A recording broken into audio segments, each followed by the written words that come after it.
BA प्रथम वर्ष political science में, जैसा कि आपको पता है, अपना व्यवहारवाद चल रहा है। ये दूसरा चैप्टर है। इस व्यवहारवाद में हमने आपको व्यवहारवाद के उदय के कारण बता दिए हैं।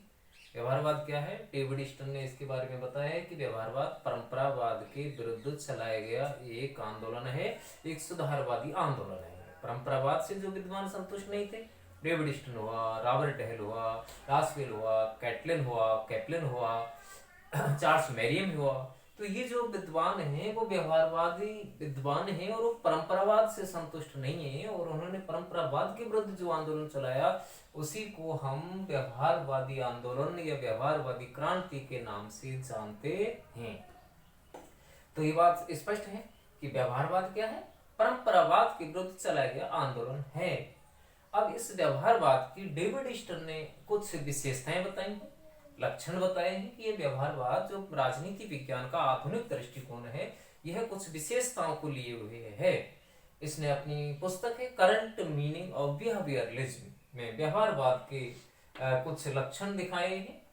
जैसे कि पहला नियम क्या है, नियमन। नियमन का मतलब होता है रेगुलरिटी, नियमितता। तो व्यवहारवाद में डेविड स्टन ने बताया है कि मानव व्यवहार में कुछ नियमितताएं पाई जाती हैं।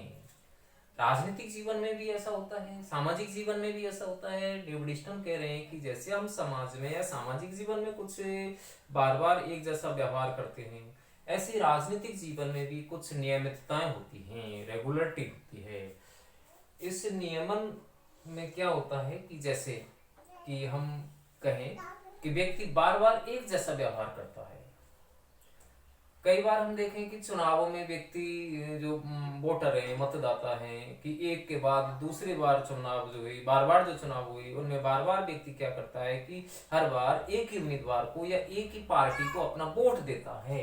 तो ये क्या हो गई, एक नियमन हो गया, एक नियमितता हो गई। तो व्यवहारवादी कहते हैं कि मानव व्यवहार में कुछ नियमितताएं होती हैं, और उन्हीं नियमितताओं के आधार पर राजनीति विज्ञान में भी ऐसा देखने को मिलता है कि यहाँ भी नियमितता है, समाज में है तो राजनीति में भी है। तो ये पहली विशेषता हो गई। दूसरी विशेषता डेविड स्टन ने क्या बताई है, नियमन के बाद सत्यापन बताया है कि हमने जो नियमन किया है या जो हमने जो हमने निष्कर्ष निकाला है, जो हमने सिद्धांत बना दिए हैं, उनका हम क्या कर सकते हैं, उनको हम सर्टिफाई कर सकते हैं, सत्यापित कर सकते हैं। तो मानव व्यवहार में जो नियमितताएं जो वर्कर सामने आई हैं, उनको सत्यापित किया जा सकता है, ऐसा डेविड स्टन ने माना है। अगली विशेषता डेविड स्टन ने क्या बताई है, तकनीक का प्रयोग। कि राजनीति विज्ञान का जो आधुनिक दृष्टिकोण है, व्यवहारवादी दृष्टिकोण है, इसमें क्या होता है, नवीन तकनीक का सहारा लिया गया है। जैसे कि पहले भी बताया था, सांख्यिकी है, तकनीक है, गणितीय मॉडल है, प्रतिरूप है, इसके अलावा संख्यात्मक पद्धति है, गणितीय परिमाप है, सर्वेक्षण है, मॉडल है।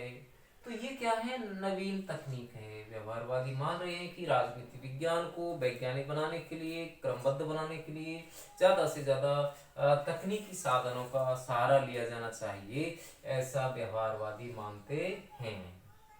ये विशेषता हो गई। आगे है कि ये मान रहे हैं कि इसका परिमाणीकरण होना चाहिए। परिमाणीकरण से मतलब यह है कि मापन।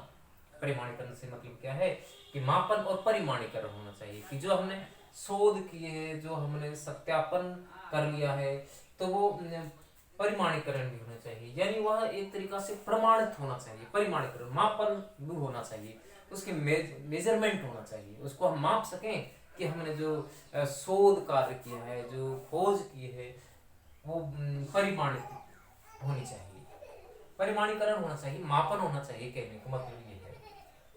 अगली विशेषता है मूल्य निरपेक्षता। जैसे कि परंपरागत दृष्टिकोण तो मूल्यों से जुड़ा हुआ था, जैसे कि स्वतंत्रता, समानता, लोकतंत्र है, ईमानदारी है, नैतिकता है, ऐसे मूल्यों पर बल दे रहा था।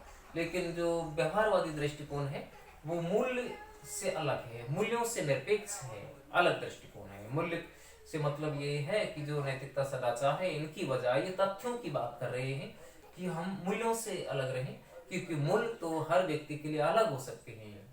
तो मूल्यों के बारे में विचार अलग हो सकते हैं। कोई स्वतंत्रता को अच्छा मान सकता है, कोई समानता को अच्छा मान सकता है। तो मूल्य सबके लिए एक जैसे नहीं होते हैं, साथ ही स्थायी भी नहीं होते हैं। जबकि जो हमने शोध कार्य किया है, सिद्धांत विकसित किए हैं, वो स्पष्ट होते हैं, सबको स्पष्ट दिखाई देते भी हैं। तो ऐसा व्यवहारवादी मानते हैं। इसलिए विशेषता क्या हो जाती है? मूल्य निरपेक्ष या मूल्य निरपेक्षता।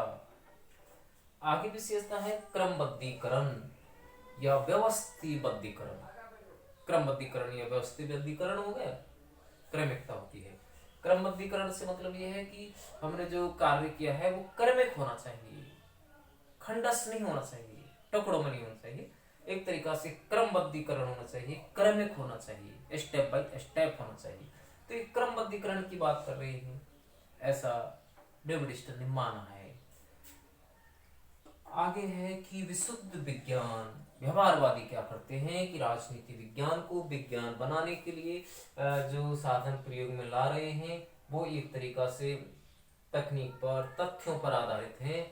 और राजनीति विज्ञान को इन्होंने विज्ञान बनाने के लिए तकनीकों का सहारा लिया है, तथ्यों का सहारा लिया है। तथ्य स्पष्ट होते हैं, सबको दिखाई देते हैं। इसलिए व्यवहारवाद की एक विशेषता और क्या हो गई?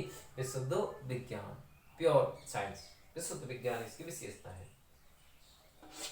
जैसे कि आपको बताया भी था कि परंपरागत दृष्टिकोण तो विज्ञान नहीं मान रहा था। इसमें कुछ बातें ऐसी थी कि जिसमें राज्य सरकार की बात थी, लेकिन आधुनिक दृष्टिकोण पूरी तरह से राजनीति विज्ञान को विज्ञान बनाने की बात कर रहा है। तो इसकी विशेषता क्या हो गई? विशुद्ध विज्ञान। आगे है कि समग्रता, एकाग्रता। व्यवहारवादी ये मानते हैं कि मानवीय व्यवहार का अध्ययन खंडों में नहीं होना चाहिए। मानवीय व्यवहार का अध्ययन एकाग्र रूप में होना चाहिए, एक समग्र रूप में होना चाहिए।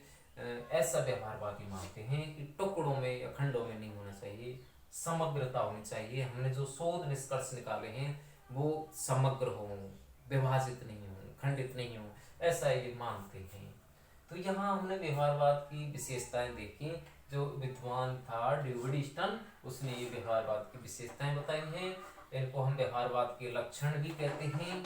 ये लक्षण है। तो व्यवहारवाद के आपको याद रखने हैं कितने लक्षण हैं? 8 लक्षण हैं। दोबारा सुन ले। नियमन, सत्यापन, तकनीकी प्रयोग, परिमाणीकरण, मूल्य निरपेक्षता, क्रमबद्धता या क्रमबद्धीकरण, विशुद्ध विज्ञान और एक है समग्रता, एकाग्रता। तो ये व्यवहारवाद के हमने क्या देखे? लक्षण देखे।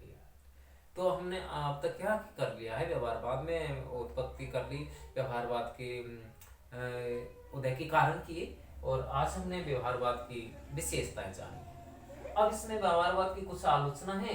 इसके बाद इसका अगला चरण आता है उत्तर व्यवहारवाद, पोस्ट बिहेवियर, जो हम अगली वीडियो में लेंगे। धन्यवाद।